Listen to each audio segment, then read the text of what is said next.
ব্যথিত হৃদয়। আপনারা শুনেছেন হয়তো অনেকে, আমাদের ভাই ওসমান হাদি একটু আগে ইন্তেকাল করেছেন। ইন্না লিল্লাহি ওয়া ইন্না ইলাইহি রাজিউন। আমার ভাইয়েরা,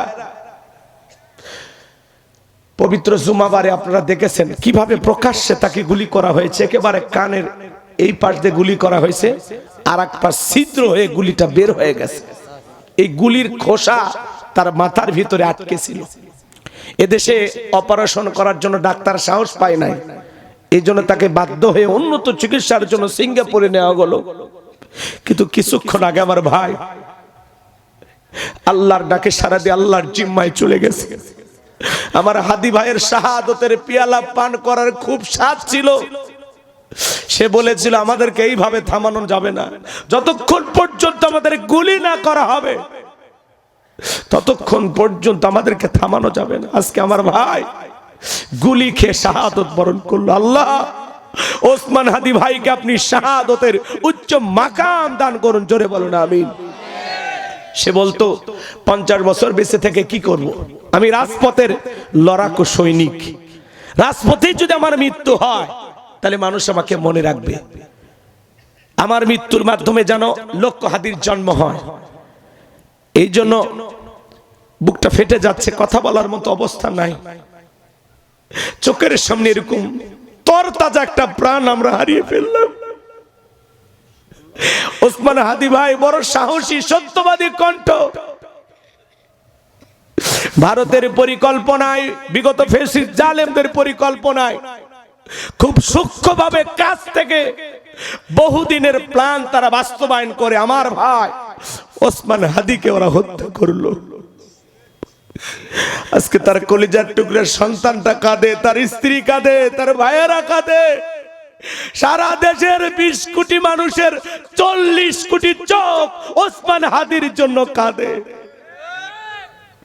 কেমন জীবন সে গঠন করলো, আল্লাহ কি বলে সান্ত্বনা দেব নিজেকে জানি না, কি বলে সান্ত্বনা দেব তার পরিবারকে আমরা জানি না।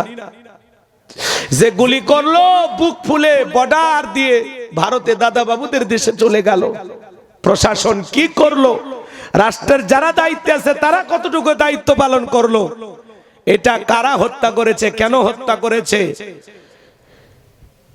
এর বিচার বাংলাদেশে হওয়ার দরকার আছে না নাই? আমরা শোককে শক্তিতে পরিণত করব। আমাদের ভাইকে আমরা হারিয়েছি, আমাদের ভাইয়ের রক্ত রাজপথে পড়েছে।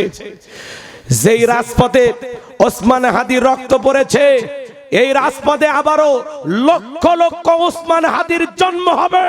আর সেই ওসমান হাদিরা বাংলাদেশের এই গুণে ধরা ইনসাফপূর্ণ সমাজ কায়েম করার জন্য, বাংলাদেশের যে দুর্নীতি, এই দেশে যে কোরআন সুন্নাহর নিয়ম নীতি চালু নাই, এই দেশে যারা দুর্নীতি করতেছে, লুটপাট করতেছে, পরিকল্পনা করে যারা আমার ভাইকে হত্যা করেছে, এই হত্যার বদলে বাংলাদেশে নতুন কোটি কোটি হাদির জন্ম হবে, যারা আবারও প্রতিবাদ করবে। কথা বলেন ঠিক কিনা?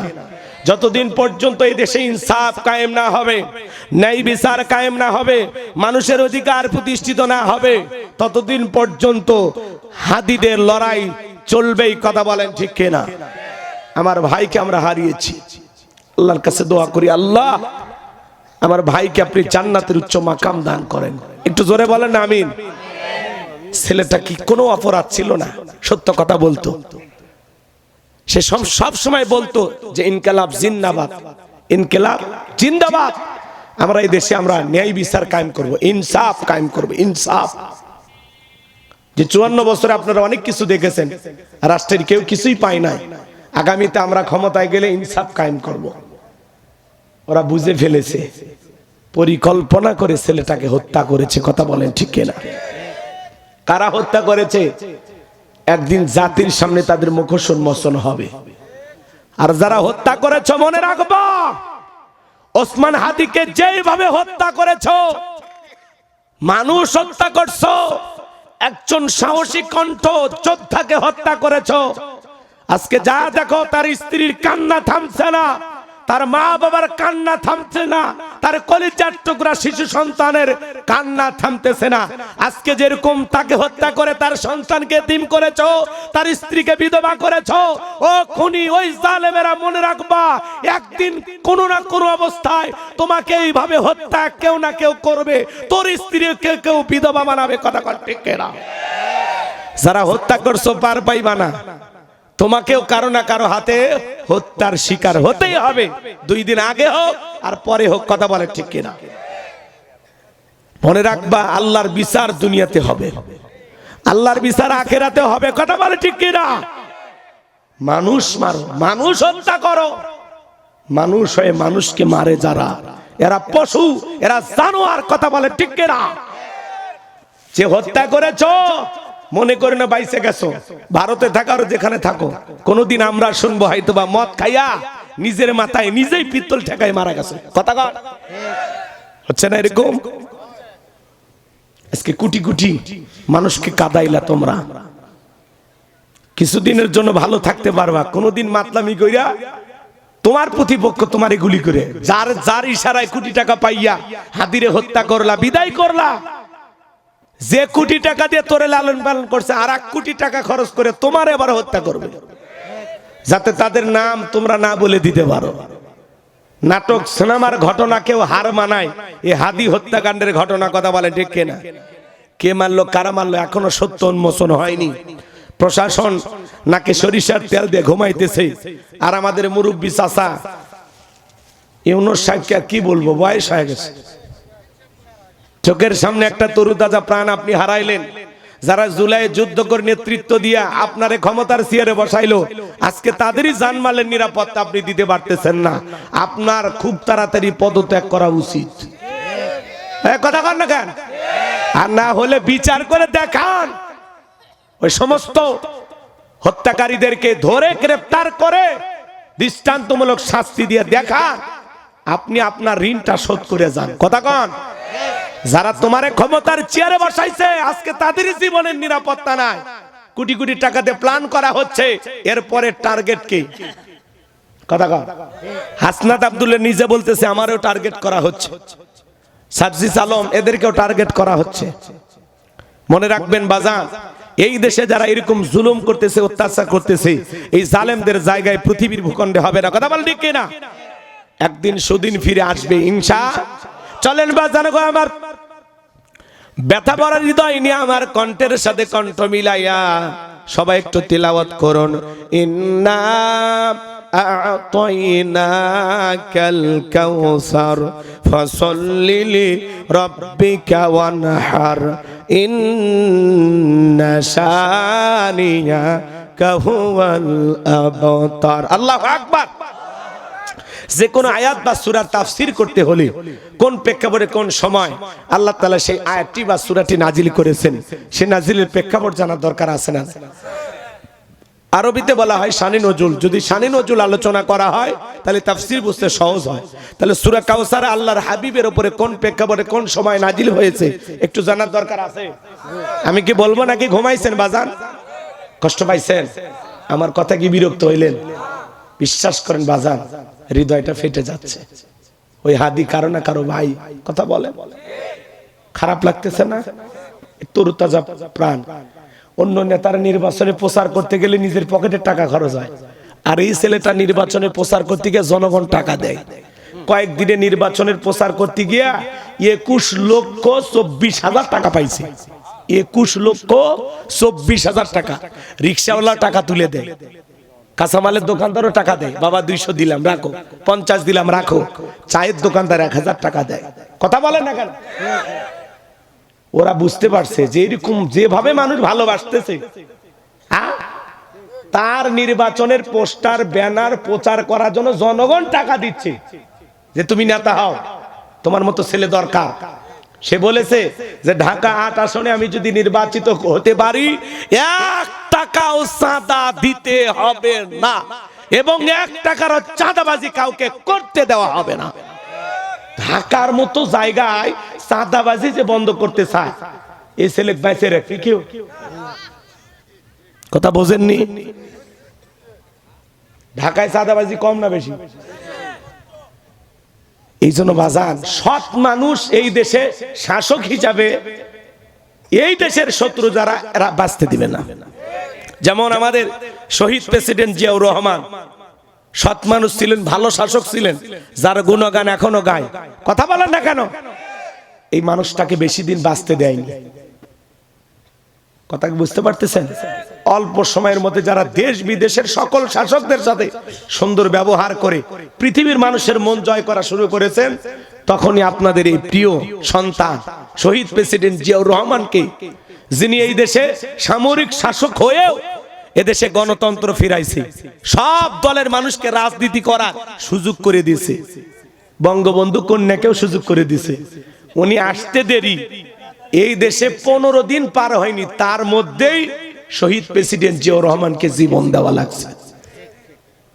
কথা কি বুঝতে পারতেছেন? এগুলো একটু রাজনীতি হইলেও হোক, আপনারা মন খারাপ করলে আমার করার কিছু নাই, কারণ সমাজের বাস্তবতা তুলে ধরা লাগবে। কথা বলেন ঠিক কিনা? আমার ভাই হাদির রক্ত বৃথা যেতে পারে না। আপনারা দেখেন এই সমাজে কি হয়, খালি একটু অপেক্ষা করেন, একটু অপেক্ষা করেন। এদেশে বহু লাশ নিয়ে রাজনীতি হয়েছে, কিন্তু হাদির মতো এরকম সাহসী সন্তান আর পাবেন না।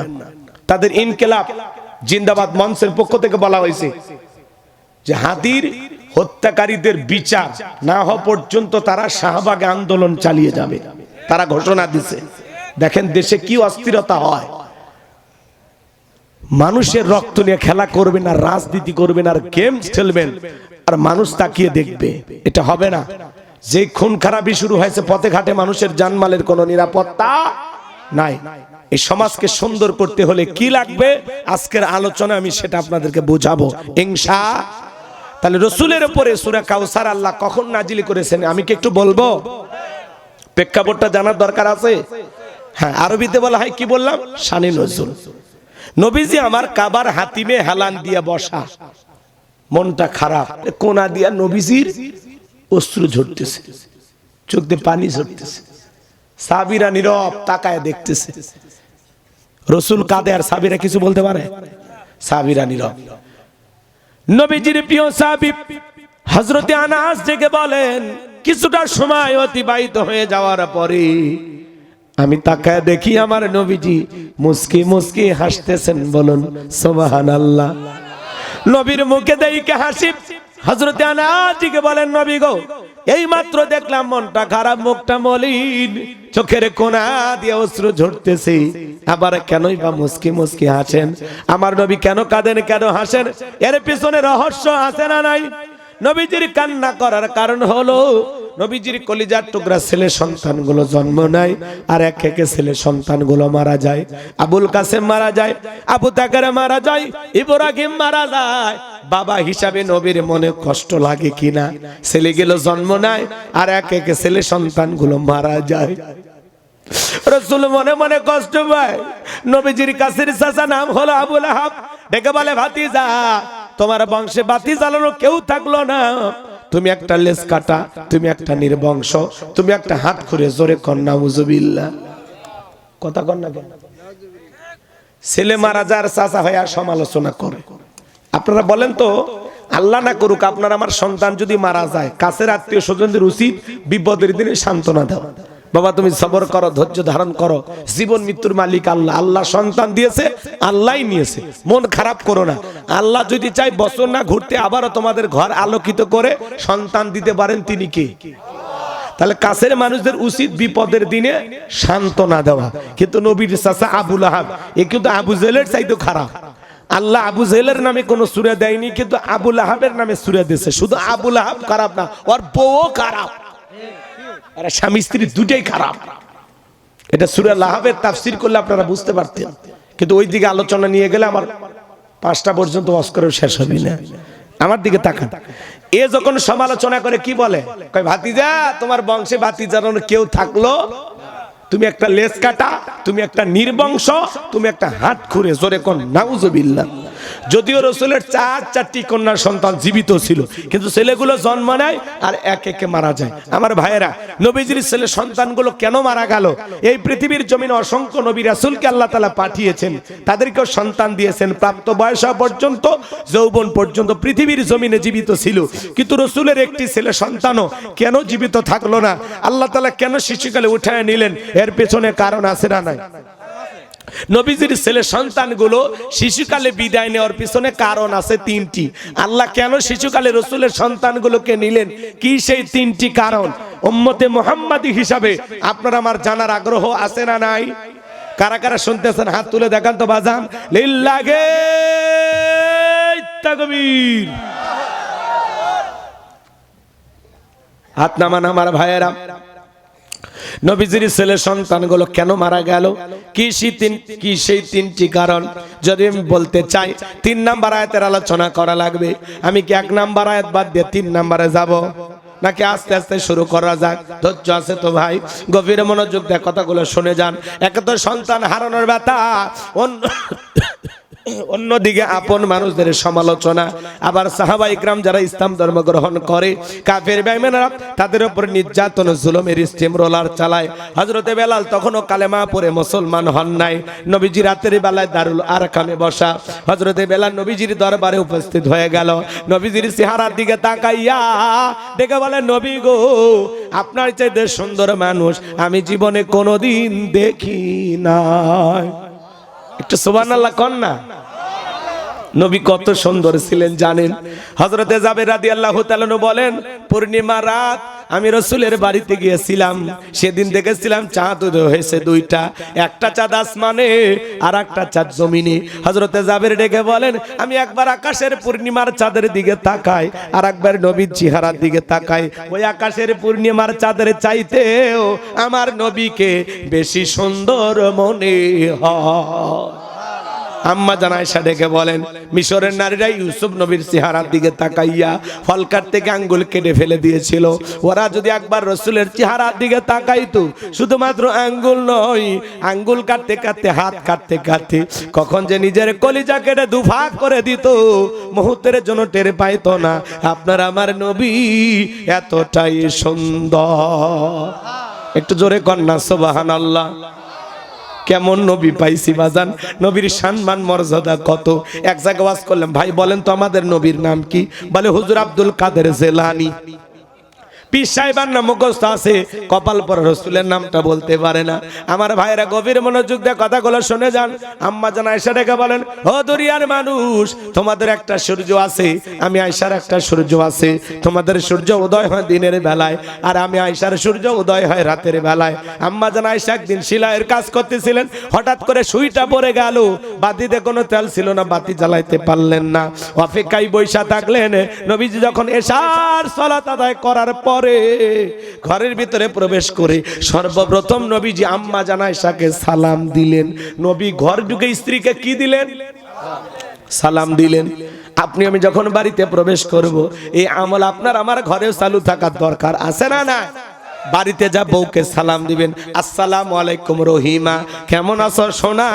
ঘরের দরজাটা খোলো না, আমি তোমার লিটনের বাপ, তোমার দিওয়ানা। বউ খুশি হয় দরজা খুলবে। কথা বলেন। কিন্তু আপনার আমার ব্যবহার এত মিষ্টি না। ঘরের দরজা যা চিৎকারে মারে ডাক দে, রুবেলার মা, দরজা খোল, বেশি দেরি হলে দরজা ভাঙে ফেলে দিয়া, তোর পিঠের উপর আজ কি যে হবি রে। ভিতর থেকে বউ বলে, স্বামী না সেকেন্ড আজরাইল। কথা কন, কথা কন। বউ সালাম দিবেন। সালাম আছে যেখানে শান্তি আছে, সালাম আছে যেখানে সমাধান আছে। অনেক যুবক বলে, হুজুর বউ সালাম দিদিকে শরম লাগে। আমি তখন বলি, বাবা তুমি বিয়ে করছো কি? কোন হুজুর 3 সন্তানের বাপ আমি। আমি তখন বলি, বাবা স্ত্রী সহবাসের একটা দোয়া আছে, তুমি কি জানো? কত হুজুর ওইটা দোয়া পড়ার টাইম। কথা কন না কেন? এরকম আছে না না?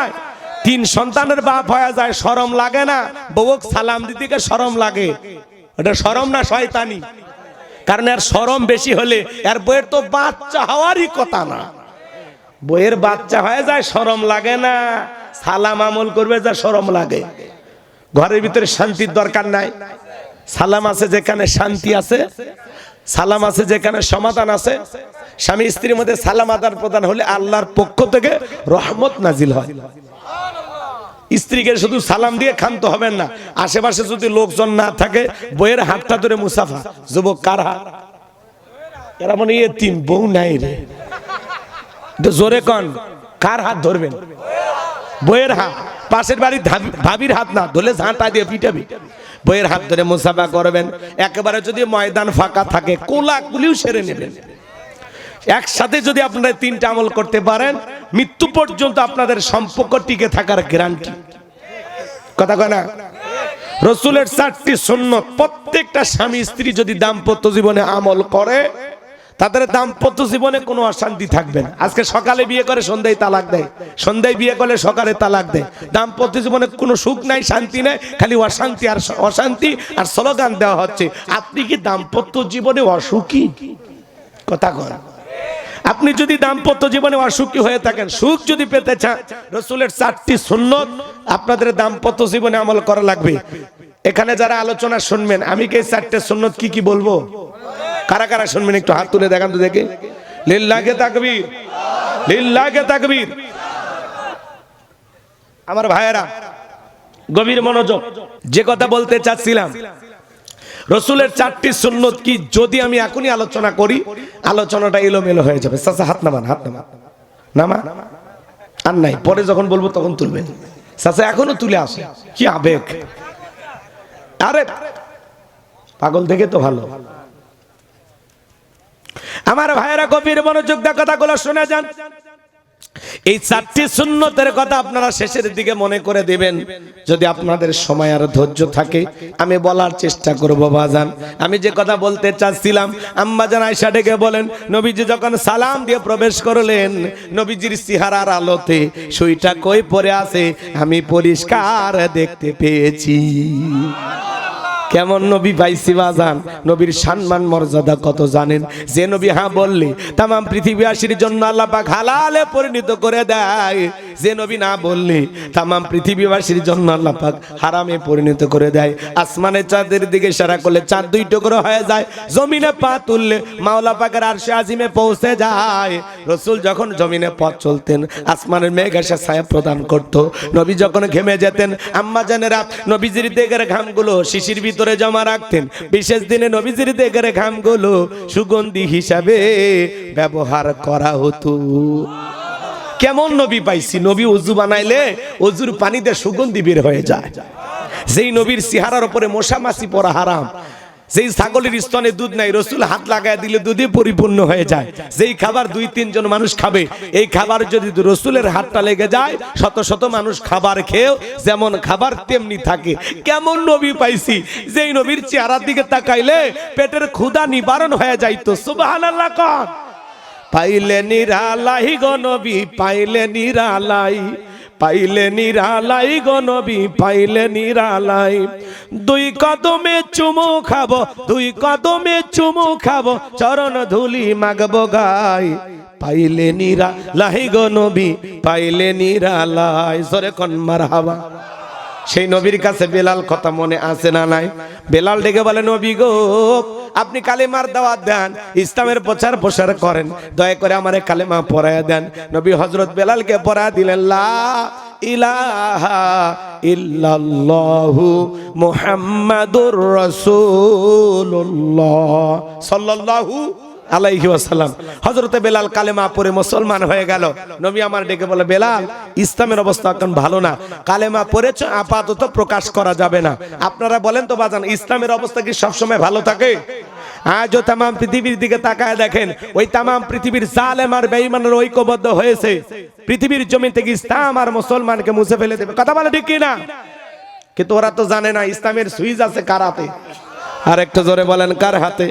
আমার আল্লাহ বলেন, ইউরিদুনা লিতুফিউ নূরাল্লাহি বিআফওয়াহিহিম ওয়াল্লাহু মুতিম্মু নূরিহি ওয়ালাউ কারিহাল কাফিরুন।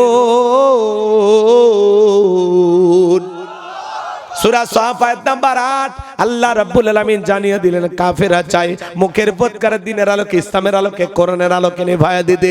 আমার আল্লাহ ডেকে বলেন আল্লাহু মুতিম্মু নূরিহি, এই জমিনে দিনের আলোকে কোরআনের আলোকে ইসলামের আলোকে আমি আল্লাহ রাব্বুল আলামিন প্রতিষ্ঠিত করেই ছাড়ব।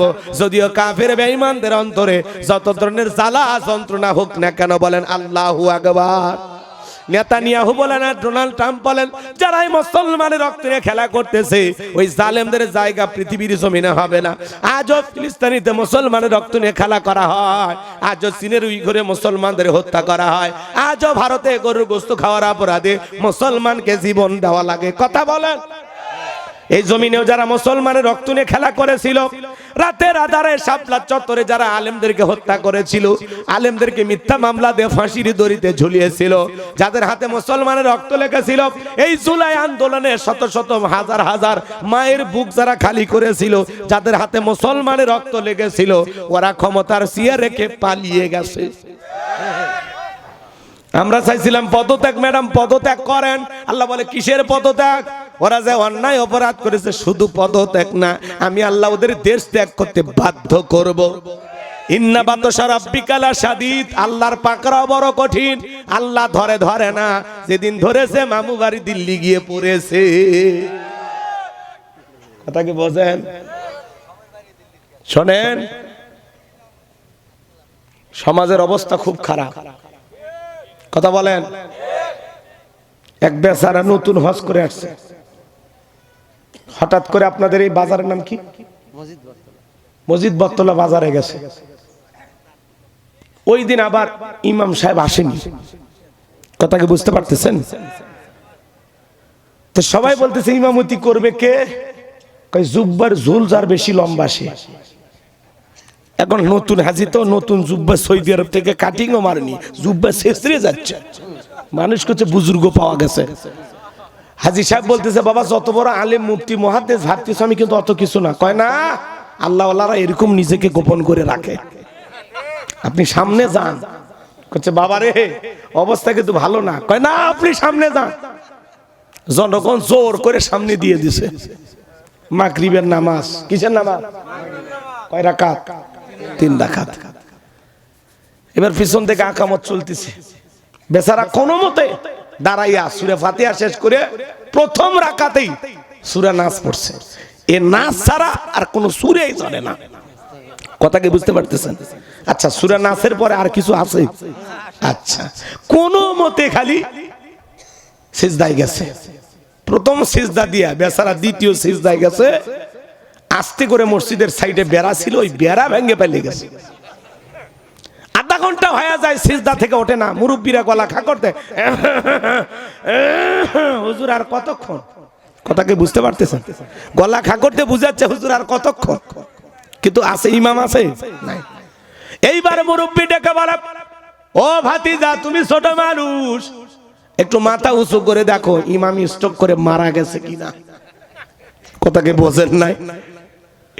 এইবার ছোট বাচ্চা বলে মুরব্বী আপনি জানেন না নামাজের মধ্যে কথা বলা জায়েজ নাই। বেটা জায়েজ না জায়েজ পরে অনেক করুল সিজদায় পড়ে আছি, মাথাটা তুলে দেখ ইমাম আছে না নাই।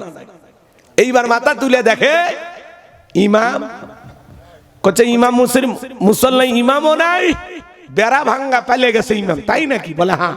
এবার সবাই তাকায় দেখে সত্যি তো ঘটনা তাই, ইমাম পালায় গেছে। কথা কর না কেন? রাগ করতেছেন? এই জন্য সমাজে যারা ইমামতি করা হলো এরা 1 রাকাতের ইমাম, এরা 2য় রাকাত পড়াইতে পারে না।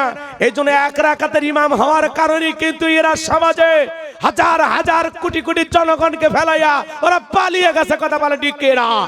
এই জন্য আগামীতে 1 রাকাতের ইমাম নয়, যারা আল্লাহর এই জমিনে আল্লাহর দ্বীনকে প্রতিষ্ঠিত করতে চায়, কোরআন সুন্নাহ সমাজে প্রতিষ্ঠিত করতে চায়, ওদেরকে সমাজের নেতা বানাইতে হবে।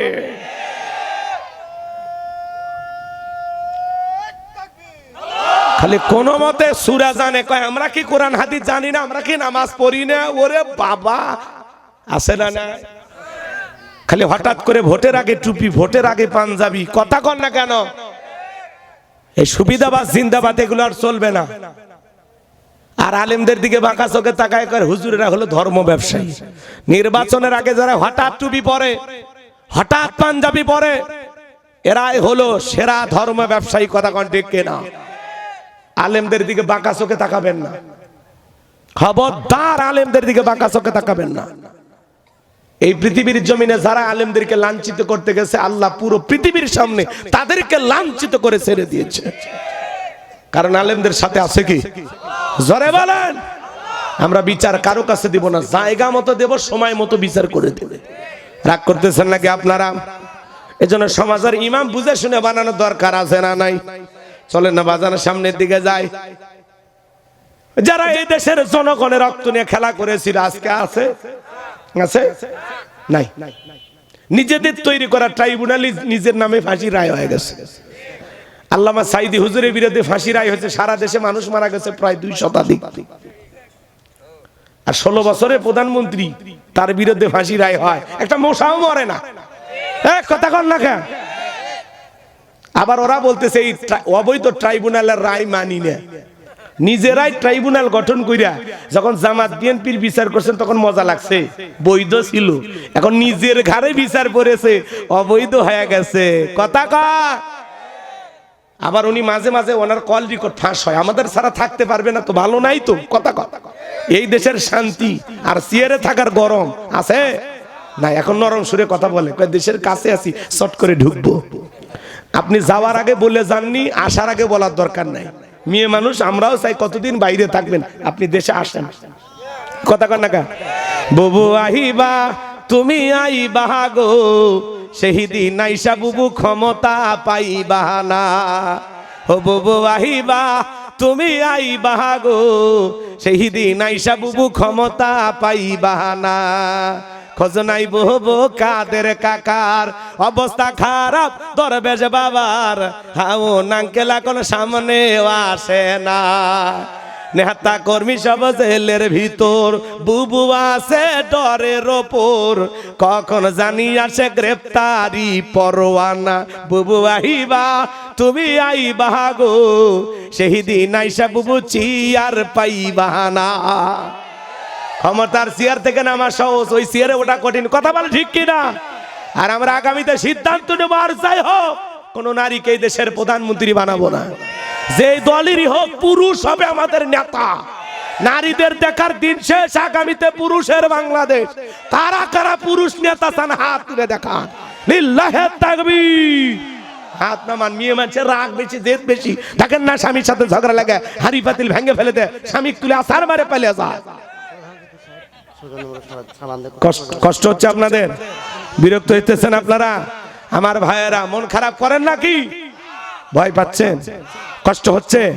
আমার ভাইয়েরা বুঝে শুনে, তবে হ্যাঁ, 3 বারের সাবেক প্রধানমন্ত্রী, দেশ নেত্রী, আপনাদের পুত্রবধূ বেগম খালেদা জিয়া, তার কথা ভিন্ন। উনি জীবন মৃত্যুর সন্ধিক্ষণে লাইফ সাপোর্টে বেঁচে আছেন। জুলুম করে চলে গেছে, তার কথা বলা যাবে না। পুটুর পাটুর করবেন না, তাহলে বোঝা যাবে আর দালাল। হ্যাঁ, কথা কন। 3 বারের সাবেক প্রধানমন্ত্রী, দেশ নেত্রী বেগম খালেদা জিয়া অসুস্থ হয়ে এখনো হাসপাতালে পড়ে আছেন। সারা দেশের মসজিদ মাদ্রাসা থেকে দল মত নির্বিশেষে এদেশের কোটি কোটি মানুষ দোয়া করতেছে, আল্লাহ আর একবার বেগম খালেদা জিয়াকে সুস্থ করে আমাদের মাঝে ফেরায় দাও। জোরে বলেন আমিন, জোরে বলেন আমিন। এই দেশের আপসহীন নেত্রী তাকে বলা হয়, দেশপ্রেমিক একজন নেত্রী, তার নাম বেগম খালেদা জিয়া। এদেশের মানুষকে বিপদে ফেলে পালায় যায়নি। ওনার সম্মান, ওনার কথা ভিন্ন। ভুল বুঝবেন না, উনি আলেমদেরকে ভালোবাসতেন। উনি ক্ষমতায় থাকা অবস্থায় কোনোদিন কোনো দাড়িওয়ালা টুপিওয়ালাকে অসম্মান করেনি, কোনো আলেমকে জেলখানায় ঢুকায়নি। উনি আল্লামা সাইদি হুজুরকে বলতেন, বেগম খালেদা জিয়া বলতেন, হুজুর আমি শহীদ প্রেসিডেন্ট জিয়াউর রহমানের স্ত্রী, আমি ক্ষমতায় থাকা অবস্থায় এই দেশে ইসলামের বিরুদ্ধে কোনো কাজ আমি করব না। আল্লাহু আকবার বলেন। বেগম খালেদা জিয়ার আশেপাশে যে মানুষেরা থাকেন তারা বলেন, আমরা দেখেছি তিনি কখনো 5 ওয়াক্ত নামাজ কাজা করতেন না। ওনাকে যখন ক্যান্টনমেন্টের বাসা থেকে বের করে দেওয়া হলো, উনি 9 মিনিট চোখের পানি ছেড়ে দেখে দিয়েছেন আর বলেছেন, বিচার কার কাছে দেব? বিচার আমি আল্লাহর কাছে দিলাম। আপনি সেদিন তাকে করেছিলেন ঘর ছাড়া, আল্লাহ আপনাকে কিছুদিনের ব্যবধানে করেছে দেশ ছাড়া। এটাই আল্লাহর বিচার। কথা বলেন ঠিক কিনা? উনি যতটা অহংকার করেছেন যে ইউনূসকে পদ্মা সেতু থেকে টুপ করে ফেলে দিবি, আজকে ইউনূস টুপ করে চেয়ারে বসে আছে, যে ফালাবে ওরা নাই। এটা কার বিচার? কার বিচার? আমাদেরকে বললো রাজাকার, এক শব্দে ক্ষমতার চেয়ার পুরো সারখার, বসার জায়গা নেই। এজন্য সামনে খুব চিন্তা ভাবনা করে পা ফেলবেন। রাজাকার আর মৌলবাদের জঙ্গি ট্যাগ লাগাইয়া আর দিন চলবে না। কথা বলেন। যারা আমাদেরকে জঙ্গি আর রাজাকার দিয়েছে, সামনে রাজাকার রাজাকার বলে যদি কেউ খেলতে চান, অবস্থা ভালো হবে। ছাত্ররা স্লোগান দিয়েছিল না, তুমি কে আমি কে, রাজাকার রাজাকার, কি এক স্লোগানে পুরো দেশ তোলপাড়। এদেশের শিশু থেকে নারী বৃদ্ধ সব মানুষ রাজপথে নামছিল। বিশেষ করে 4 তারিখে কেউ আর ঘরে থাকেনি, আর 5 তারিখে তো দুপুর 1টার পরে তো বিজয় উদযাপন করার জন্য সবাই নামছে। তবে ওই দিন দুঃখ লাগছে আমার, এক জায়গায় কিছু লোকেরা আছে, ওরা বিভিন্ন জায়গায় সুযোগ বুঝে ঢেউটিন খুলে নিয়ে গেছে, দোকানের মালামাল লুটপাট করে নিয়ে গেছে। এরা কিন্তু ভালো মানুষ না। এরা কি না? এরা ভালো মানুষ না। আমি চোখের সামনে দেখছি ভাই, রাস্তার মধ্যে আনারসের দোকানদারের আনারস ঢাকা ছিল, আনারস গুলো নিয়ে যাচ্ছে। ওরা মানে জীবনে খাইনি, ছোট লোকের বাচ্চা। কথা কন। পাল্লাতে কি হচ্ছে? উনি পাল্লাতে আনারস খাবার খাচ্ছে। হ্যাঁ, এই আনারস কি? আনারস অবৈধ। হ্যাঁ, ও যাই খাচ্ছে অবৈধ। ঠিক ঠিক ঠিক, এইবার ঠিক আছে। কষ্ট হচ্ছে নাকি আপনাদের? কি আপনি চলে যাবেন? কিছুক্ষণ থাকবেন? একটু শুরু করিয়ে, মেহমান কাছে থাকলে ভালো লাগে। হ্যাঁ, খুব তারা আছে। লিল্লাহি তাকবীর। সম্মানিত ভাইয়েরা আমার, গভীর মনোযোগ দিয়ে কথাগুলো শুনে যান বাজান। আমি যে কথা বলতে চাচ্ছিলাম, বেলালকে নবী ডেকে বলে, বেলাল রে, ইসলামের অবস্থা কোন ভালো না, কালেমা পড়ে আপাতত প্রকাশ করা যাবে না। রাসূল মক্কার জিন্দেগিতে 13 বছর দাওয়াত দিয়েছিলেন, এর মধ্যে 3 বছর গোপনে প্রকাশ্যে কালেমা পড়ার মতো পরিবেশও ছিল না। 3 বছর প্রকাশ্যে কালেমা পড়বে এরকম পরিবেশ মক্কায় ছিল। এজন্য রাসূল বলতেছে, বেলাল একটু কালেমা পড়ছো গোপন রাখো। বেলাল তখন উত্তর দিয়ে বলতেছে, নবী আমার জীবনেরই কোনো দাম নাই। আমার মনিব উমাইয়াকে বললাম যে এই যে উট দুম্বা ছাগল পেশাব করে এই ঘরেই যে আমারে থাকতে দেন, আমার একটু কষ্ট হয়, আমার জন্য আলাদা একটা ঘর করে দেন। তখন বলতেছে, উট দুম্বা ছাগলের দাম আমার কাছে আছে, কিন্তু তোর মতো কালো হাফসি বেলালের দাম আমার কাছে নাই। নবী গো, আমার জীবনের দাম নাই, আপনি শুধু আমাকে দোয়া করে দেন মৃত্যু পর্যন্ত যেন কালেমার পথে টিকে থাকতে পারি। এই কথা বলে হযরতে বেলাল চলে গেলেন। পরের দিন সকালবেলা সূর্য উদয় হয়ে গেছে, অনেকটা বেলা হয়ে গেছে। হযরতে বেলাল দরজা খোলে না। অন্য চাকর যারা আছে নালিশ নিয়ে চলে গেছে মায়ের কাছে, যায় বলে, নেতা এখন পর্যন্ত বেলাল দরজা খোলে নাই, তাই নাকি? বলে হ্যাঁ, চলো যাক দেই। ও বেলাল দরজা খোল।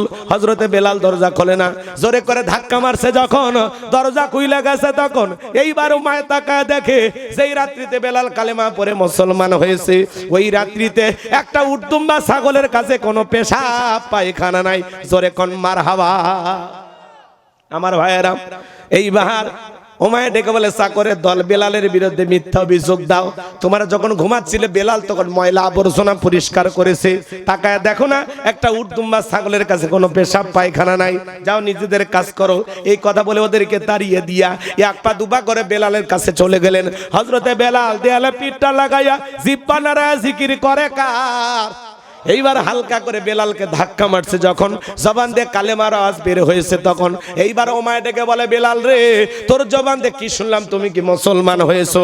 হযরতে বেলাল ডেকে বলে, মুসলমান হয় যারা মিথ্যা কথা বলতে পারে না তারা, ওয়াকুলু কাওলান সাদীদা। মুসলমানেরা হলো সত্যবাদী, মুসলমানরা কখনো মিথ্যাবাদী হতে পারে না। আমাদের সমাজে মিথ্যাবাদী আছে না নাই? ভরা পেটেও মিথ্যা, খালি পেটেও মিথ্যা, ঘুম থেকে উঠাও মিথ্যা, ঘুমানোর আগেও মিথ্যা। মিথ্যা বলতে বলতে এক পা কবরে চলে গেছে, চেহারা বেঁকা হয়ে গেছে, এরপরে মিথ্যা বলা ছাড়ে না। অনেকে বলে মিথ্যা না বলে আমার পেটের ভাত হজম হয় না। কথা কন না কেন? এতই মিথ্যাবাদী।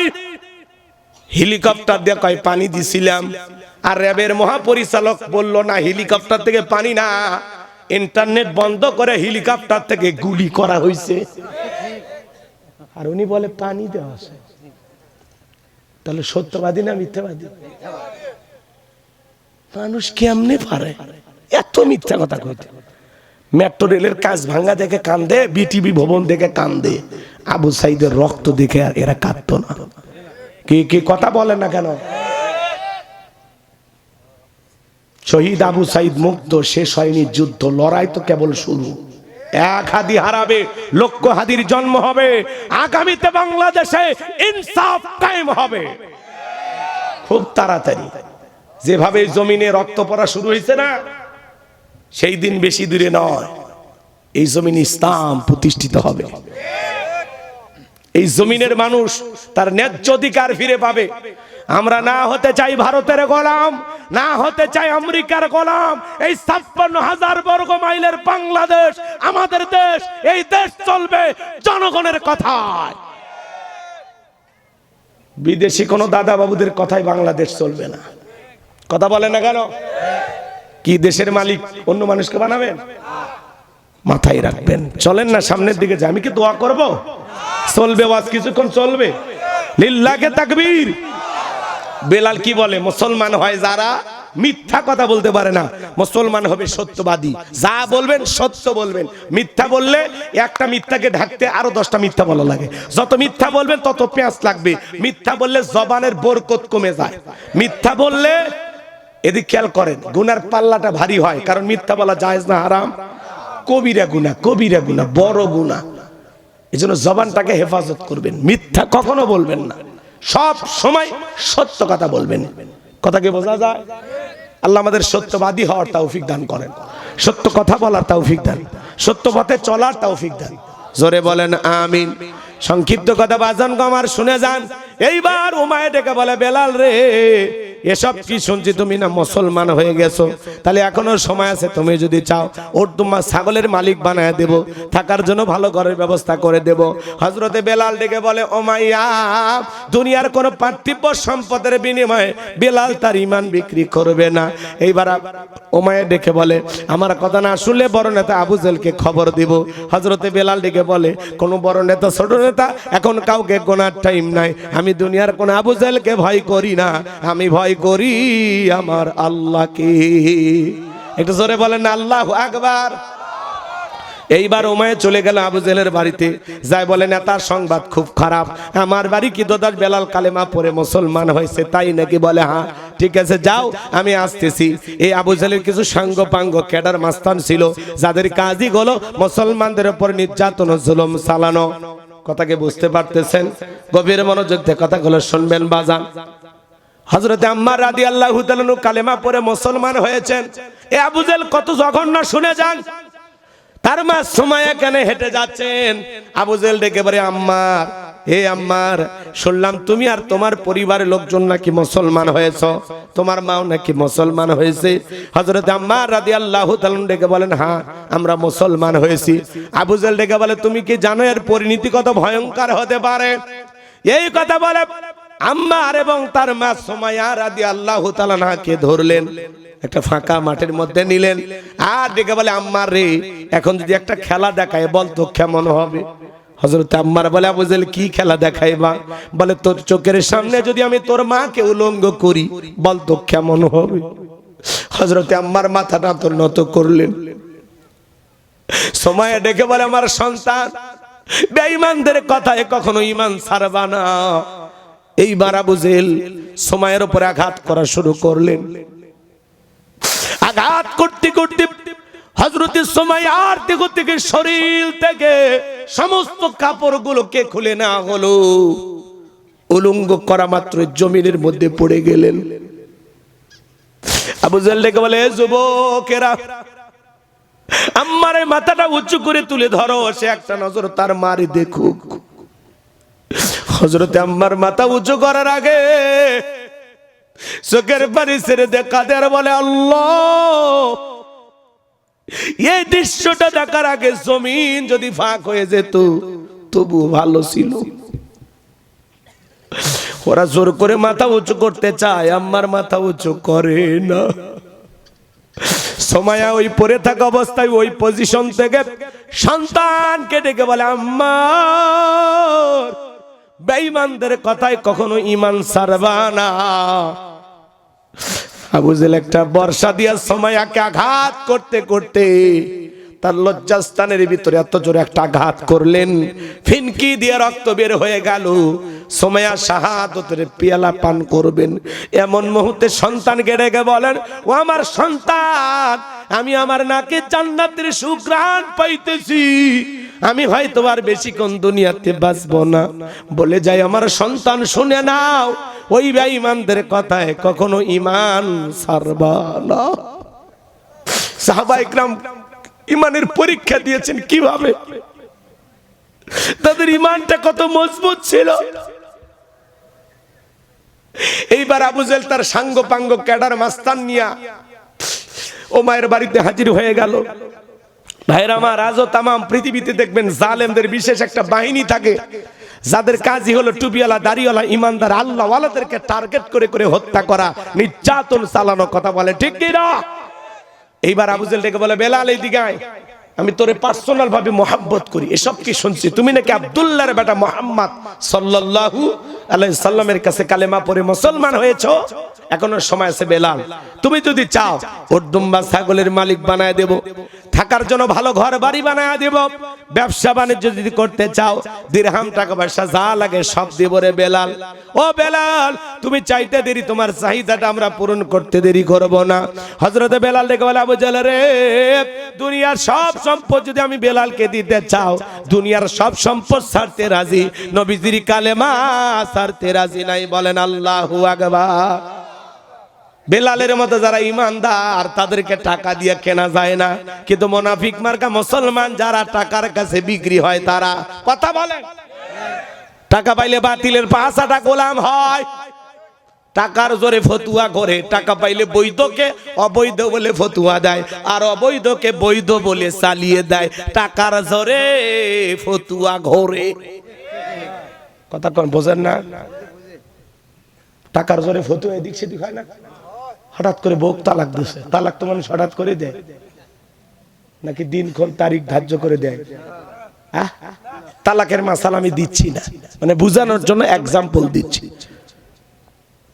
রাগ করে বউ তালাক দিছে, মুফতি সাহেবের কাছে যা কয়, হুজুর বউ তো রাগ করে তালাক দিছে, হুজুর একটা বাচ্চা রাস্তা দেখান, হুজুর দুইটা বাচ্চা কান্নাকাটি করতেছে।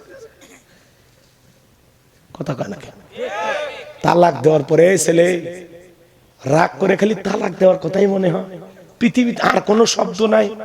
কথা কয় না?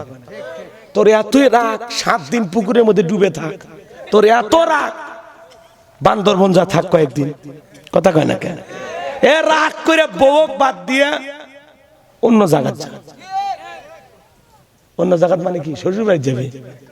বোঝেন না, বাড়িতে থাকার দরকার নাই, কয়েকদিন বাইরে ঘুরে বেড়ান, যেখানে মন চায় সেখানে যান। খালি রাগ করে বউ তালাক দেওয়া শিখছেন না? তুই তালাক, তোর মাও তালাক। ও মানে দুটা কি বিয়ে করছিলেন একসাথে? এরকম লোক আছে না? না, তো তালাক দিয়ে করছে। ইমাম সাহেব, দুটো বাচ্চা আছে হুজুর, মুফতি সাহেব দেখেন কি করা যায়। মুফতি সাহেব করছে, না তালাক দিচ্ছেন ভাই, এটা আর হবি না। যখন হাতের মধ্যে টাকা গুছিয়ে দিছে 5,000 10,000, হুজুর তখন বলছে, আসলে এটা প্রথম না, এটা প্রথম তালাক। শোনেন, এটা প্রথমবার তো একটু তওবা তাগেদা পরে হবে, আল্লাহ মাফ করে দিবে। কথা কয় না কেন? টাকার জোরে ফতুয়া, গরিবের ছেলে অকাম বদকাম, ধর বান দেখ মার, বেঁচে আছে ওই। কথা কয় না কেন?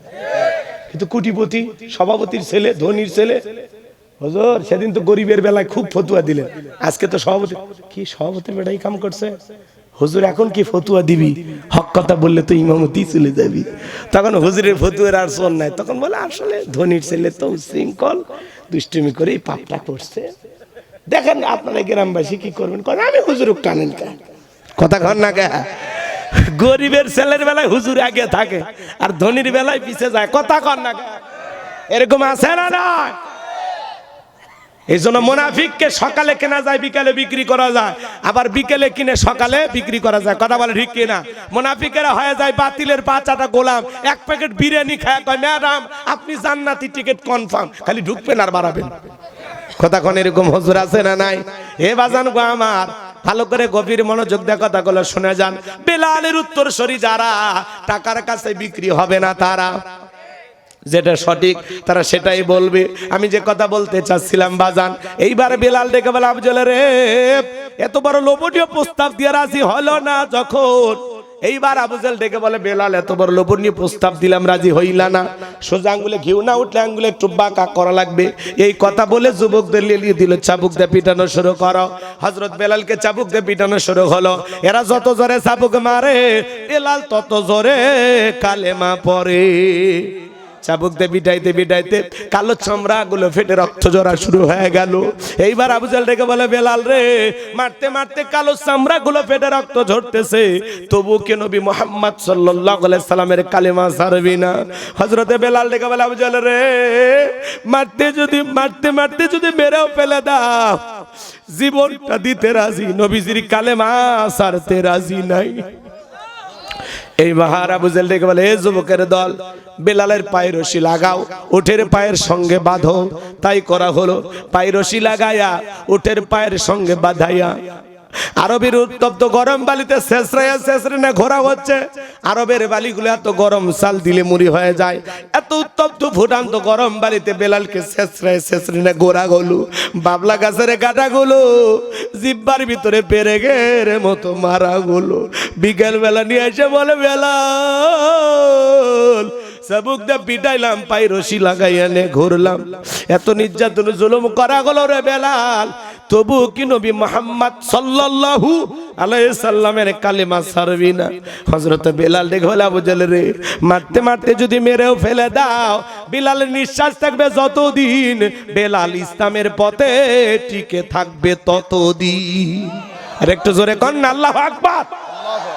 এবার আবু জেহেল ডেকে বলে, এ যুবকের দল, বড় একটা পাথর নিয়ে আসা বেলালের বুকের উপরে চাপায়া দাও।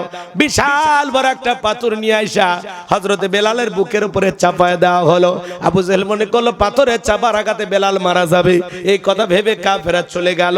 হে বাজান, হাত বাঁধা পা বাঁধা, বুকের উপরে বিশাল বড় পাথর, রক্তাক্ত জিহ্বাটা দাঁড়াইয়া চোখের কোনা দিয়া পানি ঝরে, আর বেলাল কণ্ঠ দিয়া তবু আল্লাহর নামে জিকির করে। ও বগুড়ার শেরপুরের তেতুলিয়ার মুসলমানেরা, আপনাকে জিকির করার জন্য কেউ মারে না, পেটে না, ধমক দেয় না, তবু আমরা কপাল পরে আল্লাহর জিকির করি না। জিকির করার জন্য আলাদা সময় লাগে না বাজান। ও মুসলমান, মাঠে কাজ করতে করতে জিকির করা যায়, ব্যবসা বাণিজ্য করতে করতে জিকির করা যায়, দোকানদারি করতে করতে জিকির করা যায়, রিক্সা ভ্যান চালাতে চালাতে জিকির করা যায়। হাদিস শরীফের ভিতরে আসছে, আমার নবী বলেন, যার জিহ্বাটা আল্লাহর জিকিরে তরু তাজা থাকবে, আল্লাহর জিকিরে ভিজা থাকবে, ওই জিহ্বাওয়ালা মানুষ কোনোদিন জাহান্নামের আগুনে জ্বলবে না। বলুন সুবহানাল্লাহ। তোমরা আমারে স্মরণ করো, আমি আল্লাহ তোমাদেরকে স্মরণ। কথা প্রকাশ করো, অকৃতজ্ঞ হইও না। তাহলে সবসময় জবানে জিকির চালু রাখতে হবে কার? সব সময় পড়বেন সুবহানাল্লাহ, আলহামদুলিল্লাহ, লা ইলাহা ইল্লাল্লাহ, আল্লাহু আকবার, সুবহানাল্লাহি ওয়া বিহামদিহি, সুবহানাল্লাহিল আযীম। পারবো তো ইনশাআল্লাহ?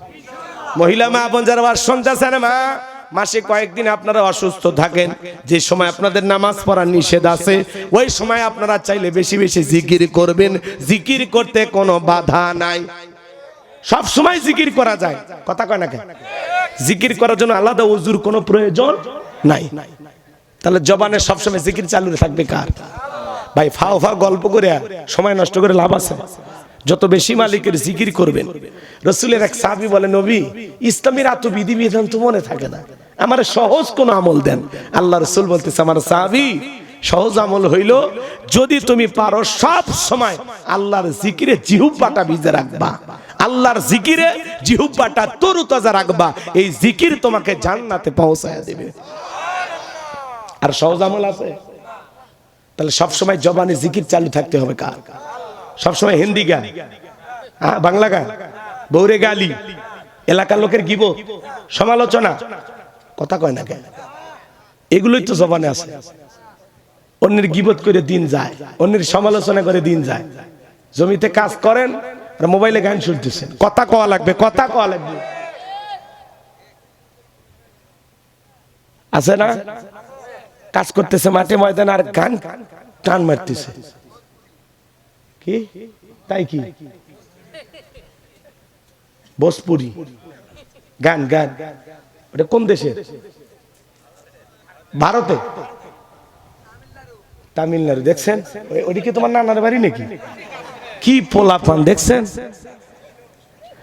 মুসলমান জবান দিয়ে গান না জিকির গান না জিকির গান না জিকির কি খালি একটু একটু না সব সময় বইসে থাকলেই ফাঁকে ফাঁকে ফাঁকে ফাঁকে ব্যবসা প্রতিষ্ঠানে বৈশাও জিকির ব্যবসা প্রতিষ্ঠানে বৈশাও অফিসে বৈশাও চলতে ফিরতে সব সময় জবানে কার নাম সুবহানাল্লাহ আলহামদুলিল্লাহ আল্লাহু আকবার লা ইলাহা ইল্লাল্লাহ সুবহানাল্লাহি ওয়া বিহামদিহি সুবহানাল্লাহিল আযীম সুবহানাল্লাহ সুবহানাল্লাহ সুবহানাল্লাহ ওয়ালাইকুম সুবহানাল্লাহ বাপ রে 1 মিনিটে বলে 100 বার এই সময় কি আপনার বাপের সময় কার দেয়া আস্তে বলেন সহি করে বলেন সুন্দর করে বলেন সুবহানাল্লাহ সুবহানাল্লাহ সুবহানাল্লাহ আলহামদুলিল্লাহ এভাবে আস্তে আস্তে বলেন আস্তে আস্তে স্পিরিটে না আছে না ভাই আপনার সময় নাই না আল্লাহরে বেশি ডাকা লাগবে না অল্প অল্প করে ডাকেন সুন্দর করে ডাকেন দরদ নিয়ে ডাকেন ভালোবাসে ডাকেন সুবহান সুবহান কইলে আল্লাহ খুশি হবে না সুবহানাল্লাহ সহি শুদ্ধ করে সুন্দর করে মালিকের নামটা নিতে হবে সুবহানাল্লাহ আল্লাহ না আল্লাহ আল্লাহ না আল্লাহ পারবেন তো ইনশাআল্লাহ আজান শোনেন না আগেকার মুরব্বীরা আজান দিত শুনছেন আল্লাহু আকবার আর এখন কি কয় আল্লাহু আকবার তাই আজানের শব্দ শুনে তো আপনি পরিবর্তন হতে পারেন কথা কি বুঝাইতে পারলাম আল্লাহ আল্লাহ শব্দের ডানে জবর তাহলে কি হবে লটা মোটা হবে আল্লাহ কষ্ট হচ্ছে না হইলে হোক গো পোলা হলে বিনা রাগ করতেছেন নাকি আপনারা লিল্লাহি তাকবীর হযরত বেলাল রক্তাক্ত জিহ্বা টানে আল্লাহর জিকির করে চোখের পানি ছেড়ে দিয়া কাঁদে আর আল্লাহকে ডেকে বলেন আল্লাহ তুমি তো সেই আল্লাহ ইব্রাহিমের জন্য যদি নমরুদের আগুনকে ফুলের বাগান বানায় দিতে পারো ও আল্লাহ তুমি কি পারো না বেলালের বুকের পাথরটাকে তুলার মতো নরম বানায় দিতে বুকের উপরে পাথর থাকার কারণে তোমার মতো মালিকের জিকির করতে বড় কষ্ট হয় ও আল্লাহ তুমি কি পারো না বেলালের বুকের পাথরটাকে তুলার মতো নরম বানায় দিতে হযরতে বেলাল দোয়া করতে দেরি আমার আল্লাহ দোয়া কবুল করতে দেরি করে নাই বেলালের বুকের পাথরটাকে আমার আল্লাহ তুলার মতো নরম বানিয়ে দিয়েছে আশিক রাসূল বেলাল নবীর পাগল বেলাল নবীকে কতটা মহব্বত করতেন জানেন নবী যখন মক্কা নগরীতে পথ চলতো বেলাল একবার ডানে যায় আর একবার বামে যায় নবী দেখে বলে বেলাল বুঝেন একবার ডানে যায় একবার বামে যাও কারণটা কি হযরতে বেলাল দেখে বলে নবী আপনি কালেমার দাওয়াত দেন ইসলামের প্রচার প্রসার করেন ওই কাফেররা হলো আপনার শত্রু আপনাকে টার্গেট করে যদি ডান থেকে তীর নিক্ষেপ করে নবী গো আমি ডান দিকে যাই আর মনে মনে ভাবি ওই তীরটা যেন সর্বপ্রথম আমি বেলালের বুকের ভিতরে ঢোকে আবার বাম দিকে যায় মনে মনে ভাবি গো নবী ওরা যদি বাম থেকে তীর নিক্ষেপ করে ওই তীরটা যেন সর্বপ্রথম আমি বেলালের বুকের ভিতরে ঢোকে হযরতে বেলাল ডেকে বলেন নবী আমি বেলাল মারা গেলে ইসলামের ক্ষতি হবে না আপনি নবী মারা গেলে ইসলাম আর মাথা উঁচু করে সামনের দিকে দাঁড়াতে পারবে না চিৎকার মেরে বলুন আল্লাহু আকবার এই যখন ইসলামের অবস্থা একদিকে সন্তান হারানো ব্যথা কাফেরদের সমালোচনা অন্যদিকে সাহাবায়ে কিরামদের উপর নির্যাতন নবী আবু বকরকে ডেকে বললেন আবু বকর বেলালের কষ্টের কথা আর সহ্য হয় না যাও যাও তুমি আমার বেলালের জন্য একটা কিছু করো হযরত আবু বকর সিদ্দিক রাদিয়াল্লাহু তাআলা আনহু কয়েক গুণ দাম বেশি দিয়া গোলামের জীবন থেকে হযরত বেলালকে আজাদ করলেন মুক্ত করলেন বলুন আল্লাহু আকবার।